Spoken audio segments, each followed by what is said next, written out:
নমস্কাৰ আপোনালোক সকলোকে পুনৰ এবাৰ মোৰ চেনেললৈ স্বাগতম জনাইছো আশা কৰো আপোনালোক সকলো ভালে আছে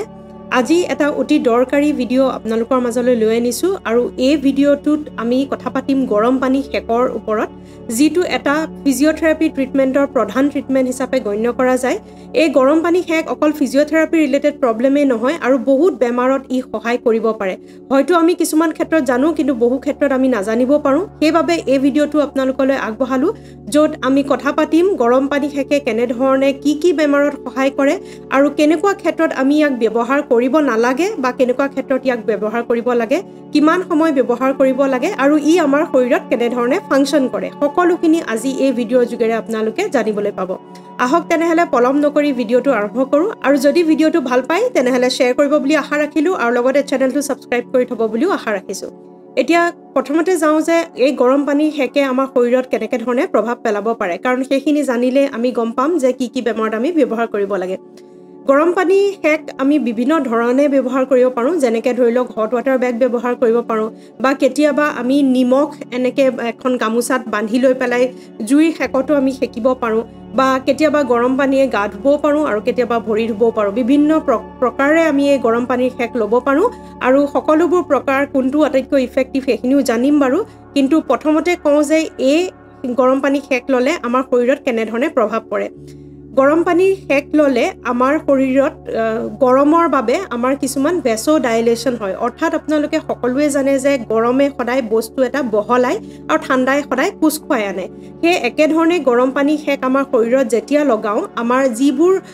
বাটেদি আমাৰ তেজ চলাচল কৰে শৰীৰৰ ভিতৰত সেই বাটসমূহ বহল হৈ যায় আৰু যদিহে আপোনালোকে নিজে ভাবি চাওক তেজ চলাচল কৰা বাটটো যদি বহল হৈ যায় তেনেহলে কি হ'ব পাৰে তেনেহলে সেই তেজটো আমাৰ বেছিকৈ সেই অংশটোলৈ যাবলৈ আৰম্ভ কৰিব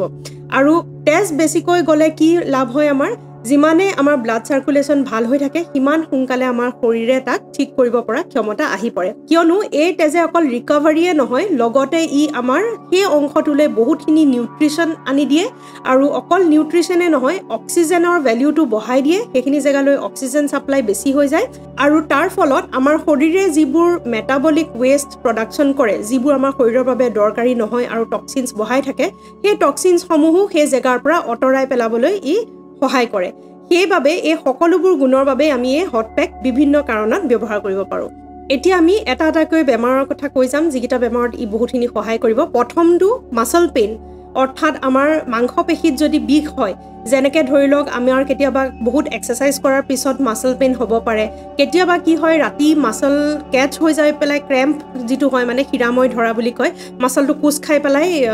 বিষ হ'ব পাৰে বা হেয়াই নহয় কেতিয়াবা আমি ওভাৰ ষ্ট্ৰেছ কৰাৰ ফলত বা মাসলছৰ উইকনেছ থকাৰ ফলত বেছি দেৰি থিয় হৈ থকাৰ বাবে বহি থকাৰ বাবে কঁকালৰ বিষ বা আমাৰ বিভিন্ন মাসলছৰ বিষ হোৱাৰ সময়ত আমি এই হট ওয়াটাৰ বেগটো ব্যৱহাৰ কৰিব পাৰো মাসলছ পেইনৰ বাবে ই বহুত বেছি ভাল হয় কাৰণ ই মাসলছৰ ৰিলেক্সেশনত সহায় কৰে দ্বিতীয়তে ব্লাড সাৰ্কুলেশনটো ই বঢ়ায় এতিয়া গম পালে যে যিকোনো মাংসপেশীৰ বিষৰ ক্ষেত্ৰত এই হট ওয়াটাৰ বেগ আপোনালোকে ব্যৱহাৰ কৰিব পাৰিব এতিয়া যাওঁ দ্বিতীয়টো বেমাৰলৈ দ্বিতীয়টো যেটো প্ৰবলেম হেতু হৈছে জইন্ট ষ্টিফনেছ অৰ্থাৎ বিভিন্ন কাৰণত আমাৰ জইন্টত অপকাৰ কৰিব পাৰে যেনেকে ধৰি লওক আমাৰ এই অংশত এই সৰু গাঁঠিটো কেতিয়াবা বহুত টান গধুৰ ষ্টিফনেছ ফিল হ'ব পাৰে একে ধৰণে আমাৰ আঠু জইন্টটো বিষ হ'ব পাৰে বা ষ্টিফনেছ ফিল হ'ব পাৰে কেতিয়াবা আমাৰ ডিঙিৰ জইন্টটো বিষায় আৰু কেতিয়াবা আমাৰ কঁকালৰ যি ৰাজহাড়ডাল সেইডালো বিষাব পাৰে সেই যিবোৰ জইন্টত আমাৰ বিষ হয় তাৰ ক্ষেত্ৰতো হট ওয়াটাৰ বেগে বহুতখিনি সহায় কৰে একে ধৰণে ব্লাড সাৰ্কুলেশন বঢ়ায় আৰু যিখিনি মেটাবলিক ওয়েষ্ট বুলি আমি কওঁ সেই ওয়েষ্ট প্ৰডাক্টখিনি বাহিৰলৈ উলিয়াই পঠিয়াই অক্সিজেন লেভেল বঢ়াই দিয়ে আৰু তেনেকৈ আমাৰ জইন্ট ষ্টিফনেছ আৰু জইন্টৰ বিষতো সহায় কৰে কিছুমান ক্ষেত্ৰত গৰম পানীৰ হেক লগাব নালাগে সেইগিটা বিষয়ে মই কম বাৰু এই বিষৰ ক্ষেত্ৰতো কিছুমান ক্ষেত্ৰত আমি লগাব নোৱাৰো কি ক্ষেত্ৰত নোৱাৰো সেইগিটা মই পিছলৈ কৈ গৈ আছো প্ৰথমতে বেমাৰগিটা বিষয়ে মই কৈ লৈছো এতিয়া গম পালে মাসলছৰ পেইনৰ বাবে আৰু জইন্টৰ পেইনৰ বাবে আপোনালোকে গৰম পানীৰ হেক লগাব পাৰিব 3 নম্বৰটো যেটো এই গৰম পানীৰ হেক ব্যৱহাৰ কৰিব পৰা উপায় আছে হেতু হৈছে আমাৰ ৰিলেক্সেশনৰ কাৰণে কেতিয়াবা কি হয় অত্যন্ত ব্যস্ততাৰ ফলত বা মেন্টেল ষ্ট্ৰেছৰ ফলতো আমাৰ মাসলছবোৰ বহুত টাইট হৈ যায় ষ্টিফ হৈ যায় আৰু বহুত ভাগৰুৱা ফিল কৰো সেই ভাগৰুৱা অতৰাবৰ কাৰণেও ৰিলেক্সেশনৰ বাবে হট ওয়াটাৰ বেগ বা গৰম পানীৰ হেক বহুত ভাল হয় এতিয়া কোন জায়গাত আপোনালোকে গৰম পানীৰ হেক লগাব যেতিয়া আপোনালোকৰ এনেকুৱা ধৰণৰ ৰিলেক্সেশনৰ বাবে প্ৰয়োজন হয় তেনেহলে বেষ্ট হয় গৰম পানীয়ে গা ধোৱাটো বা নহলে আঁঠুলৈকে বাল্টিঙত কুহুমীয়া পানী লৈ পেলাই ভৰিটো জুবিয়াই থোৱাটো তেনেধৰণে থ'লেও আপোনালোকৰ মাছলছবোৰ ৰিলেক্স হ'ব আৰু গোটেই বডিটো লাহে লাহে ৰিলেক্স হ'বলৈ আৰম্ভ কৰিব তাৰ উপৰিও ষ্ট্ৰেছৰ কাৰণে আমাৰ এই মঙহসমূহ বহুত বেছি টাইট হৈ যায় আৰু বহুত বেছি ষ্ট্ৰেছৰ বাবে এইখিনি অপকাৰ কৰা দেখা পোৱা যায় আৰু যদি ষ্ট্ৰেছৰ বাবে ৰিলেক্সেশ্যন কৰিব বিচাৰে তেনে ক্ষেত্ৰত আপোনালোকে হট ৱাটাৰ বেগ যদি আছে এইখিনি অংশটো আপোনালোকে লগাব পাৰিব এতিয়া যাওঁ তাৰ পিছৰটো প্ৰব্লেম কি ক্ষেত্ৰত ব্যৱহাৰ কৰিব পাৰে এইটো হয়তো বহুতে নাজানিব পাৰে সেইটো হৈছে ব্লাড প্ৰেছাৰৰ ক্ষেত্ৰত এতিয়া যিসকলে হাই ব্লাড প্ৰেছাৰত ভুগি থাকে তেওঁলোকে গৰম পানীৰ সেক ল'লে ব্লাড প্ৰেছাৰ কমিবলৈ সহায় হয় কেনেধৰণে সহায় হয় মই সেইটো বুজাই দিছোঁ কাৰণ বহুতৰে হয়তো ভুল ধাৰণা থাকিব পাৰে যে গৰমত আমাৰ প্ৰেছাৰ বাঢ়ি যায় ঠাণ্ডাৰ দিনতহে আচলতে প্ৰেছাৰ বহা বেছিকৈ দেখা পোৱা যায় কাৰণ আমাৰ যিখিনি তেজ চলাচল কৰা ধমনী থাকে মই কৈছোৱে অলপ আগত বুজাই গৈছিলোঁ যে গৰমে সেই ধমনীসমূহ বহল কৰি দিয়ে যেনেকৈ যিকোনো গৰমে যিকোনো বস্তুৱে বহল কৰে তেনেধৰণে আমাৰ ধমনীটো বহল কৰি দিয়ে এতিয়া তাৰ উদাহৰণস্বৰূপে মই দিবলৈ গ'লে মই এতিয়া এনেধৰণে বুজাব পাৰিম আপোনালোকক যে ধৰি লওক এটা সৰু চুঙা ল'লে আপোনালোকে সেই চুঙাটোৱেদি পানী পাৰ কৰি আছে আপোনালোকে যেতিয়া সৰু চুঙায়েদি পানী পাৰ কৰে সেই পানীৰ ফ'ৰ্চটো বেছি থাকে কিন্তু তাৰ সেই সৰু চুঙাটোৰ জেগাত যদি বহল চুঙা এটা লয় আৰু তাৰ দি পানী পাছ কৰি দিয়ে তাৰ প্ৰেছাৰটো পানীৰ কমি যাব কাৰণ তাৰ এৰিয়াটো বাঢ়ি গ'ল যিফালেদি সেই পানীটো পাছ হৈ যাব পাৰে একেধৰণে আমাৰ ধমনীয়েও কাম কৰে ধমনীয়েদি যেতিয়া এটা ব্লাড ফ্ল' হৈ থাকে আৰু সেইটো যদি বহল হৈ যায় তেনেহ'লে আমাৰ সেই ব্লাডৰ প্ৰেছাৰটো কমি যায় সেইবাবে হট ৱাটাৰ বেগে একচুৱেলি ব্লাড প্ৰেছাৰ কমাবলৈ তৎক্ষণাত কমাবলৈ বহুতখিনি সহায় কৰে অৱশ্যে ঠাণ্ডাই একেধৰণে বঢ়াবও পাৰে এতিয়া গৰম পানীৰ যিটো সেক ব্লাড প্ৰেছাৰৰ ক্ষেত্ৰত কৈছোঁ সেইটো বেষ্ট হয় পুনৰ এবাৰ আপোনালোকে গৰম পানীয়ে গা ধুব পাৰে বা আপোনালোকে ভৰিকেইটা গৰম পানীত তিয়াই থ'ব পাৰে বা হট ৱাটাৰ বেগ আপোনালোকে ডিঙিৰ অংশটো ল'ব পাৰে এনেধৰণে গৰম কৰি ৰাখিলে বডিটো আপোনালোকৰ ব্লাড প্ৰেছাৰটো কণ্ট্ৰল হৈ থাকিবলৈও বেছি সহায় হয় এতিয়া গৰম পানী সেক আমি সকলো বিষৰ ক্ষেত্ৰতে ব্যৱহাৰ কৰিব পাৰিমনে সেইটো জনাটো কিন্তু অতি প্ৰয়োজনীয় আমি সকলো ধৰণৰ বিষৰ ক্ষেত্ৰতে গৰম পানী সেক ব্যৱহাৰ কৰিব নোৱাৰোঁ এতিয়া কি ক্ষেত্ৰত আমি ব্যৱহাৰ কৰিব নোৱাৰোঁ সেইটো হৈছে একিউট পেইন অৰ্থাৎ জাষ্ট দুখ পোৱাৰ ক্ষেত্ৰত এতিয়া ধৰি লওক আপুনি ক'ৰবাত গৈ আছে আৰু পটককৈ দুখ পাই পেলাই পৰিলে বা কিবা এটা হ'ল কোনোবা এটা জেগাত দুখ পালে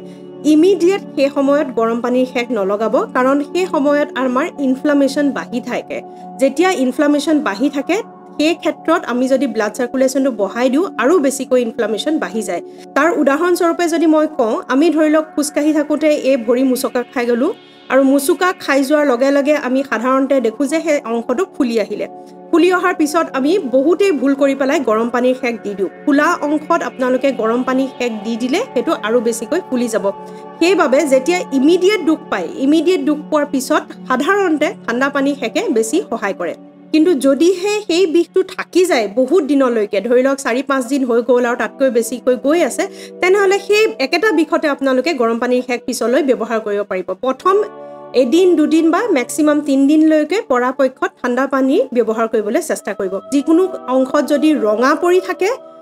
বিষত বা দুখ পাই পেলাই ৰঙা পৰি থকা দেখা পায় বা ফুলি থকা দেখা পায় তেনে ক্ষেত্ৰত গৰম পানী সেক কেতিয়াও নলগাব আৰু বহুতৰে অভ্যাস আছে যে আমি বেজি লৈ পেলাইও গৰম পানীৰ সেক লগাওঁ বেজি লৈ পেলাইও আচলতে ঠাণ্ডাৰ পানীৰ সেকে বেছি কামত দিয়ে গৰম পানীৰ সেকে কেতিয়াবা ইনফ্লামেশ্যন বঢ়াই পেলাই জেগাটো পকাইহে দিব পাৰে আৰু এই গৰম পানীৰ ক্ষেত্ৰত সাৱধান হোৱাটো অতি প্ৰয়োজনীয় অতি বেছি গৰম পানীৰ সেক লগাব নালাগে যিমানটো মিডিয়াম ৰেঞ্জত আপোনালোকে ল'ব পাৰে সিমানটোহে ল'ব লাগে একদম ছাল পুৰি যোৱাকৈ কেতিয়াও লগাব নালাগে আৰু তাৰোপৰি যিসকলৰ সেনচিটিভিটি প্ৰব্লেম আছে ধৰি লওক গৰম ঠাণ্ডাটো কোনটো গৰম কোনটো ঠাণ্ডা ইমানকৈ ধৰিব নোৱাৰে তেনেকুৱা সেনসেশন প্ৰব্লেম থাকিলেও এই গৰম পানীৰ সেকৰ পৰা বাচি থাকিবলৈ চেষ্টা কৰিব কটা ঘাঁ থাকিলে বা খুলি থকা য'ৰ পৰা তেজ ওলাই আছে তেনেকুৱা কটা ঘাঁটো আপোনালোকে কোনো ধৰণৰ সেক ব্যৱহাৰ কৰিব নালাগে এইকেইটা আছিলে তাৰ কন্ট্ৰা ইণ্ডিকেশ্যন অৰ্থাৎ য'ত আমি ব্যৱহাৰ কৰিব নালাগে এতিয়া এটা দৰকাৰী কথা যে আমি এই গৰম পানী সেকটো বৰ লগাব লাগে বুলি গম পালোঁ কিন্তু কেনেধৰণে লগাব লাগে সেইটো দৰকাৰী নহয় জানো গৰম পানী হট ৱাটাৰ বেগ ব্যৱহাৰ কৰিব পাৰে সেইটোৱে আটাইতকৈ ভাল হয় বেষ্ট হয় এনেকুৱা আজিকালি জেল পেকবোৰো থাকে য'ত মাইক্ৰৱেভত হিট কৰিব পাৰি কিন্তু সকলোবোৰৰ ক্ষেত্ৰতে মই সদায় হট ৱাটাৰ বেগটো বেছি ৰিকমেণ্ড কৰোঁ কাৰণ জেল পেক যিবোৰ থাকে সি বেছি দেৰি গৰমটো ৰাখি থ'ব নোৱাৰে আৰু হট ৱাটাৰ বেগটো আপোনালোকে কিমান সময় ব্যৱহাৰ কৰিব লাগে বহুতে ভুল কৰে ঘণ্টা ঘণ্টা ধৰি হট ৱাটাৰ বেগ লৈ বহি থাকে তেনে কৰিলেও আমাৰ শৰীৰৰ বাবে ভাল নহয় মেক্সিমাম 10 মিনিটৰ পৰা 15 মিনিট মেক্সিমামলৈকে লগাব পাৰে আৰু লগতে কিমান ঘনাই এই হট ৱাটাৰ বেগ ব্যৱহাৰ কৰিব পাৰি সাধাৰণতে যিকোনো পুৰণা বিষত যদি আপোনালোকে ব্যৱহাৰ কৰিছে তেনেহ'লে আপোনালোকে দিনটোত 3 বাৰৰ পৰা 4 বাৰলৈকে লগাব পাৰিব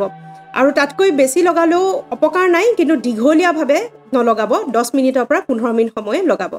এইখিনি ক'বলগীয়া আছিলে হট ৱাটাৰ বেগৰ বিষয়ে কেনেধৰণে ব্যৱহাৰ কৰিব পাৰি আৰু কি বেমাৰত আপোনালোকে ব্যৱহাৰ কৰিব পাৰিব আশা কৰোঁ এই ভিডিঅ'টোৱে আপোনালোকক বহুতকে সহায় কৰিলে আৰু বহুতে হয়তো নাজানিব পাৰে কেনেধৰণে ইয়াক সঠিকভাৱে ব্যৱহাৰ কৰিব লাগে তাৰ বাবে ভিডিঅ'টো শ্বেয়াৰ কৰিব বুলিও আশা ৰাখিলোঁ আৰু নতুন এটা ভিডিঅ'ৰ যোগেৰে লগ পোৱাৰ প্ৰতিশ্ৰুতিৰে আজিলৈ সামৰোঁ নমস্কাৰ